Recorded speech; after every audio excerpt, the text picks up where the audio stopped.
good evening mga kasama.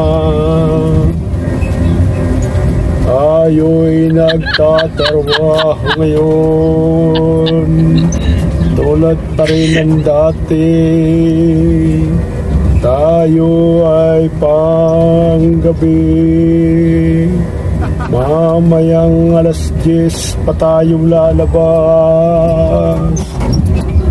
Kaya tayo'y nagpaparelax muna habang naghihintay ng oras. Tapos na po tayo sa pagtatapon ng basura. Maghihintay na lang ng ilang oras pa at tayo'y uuwi na.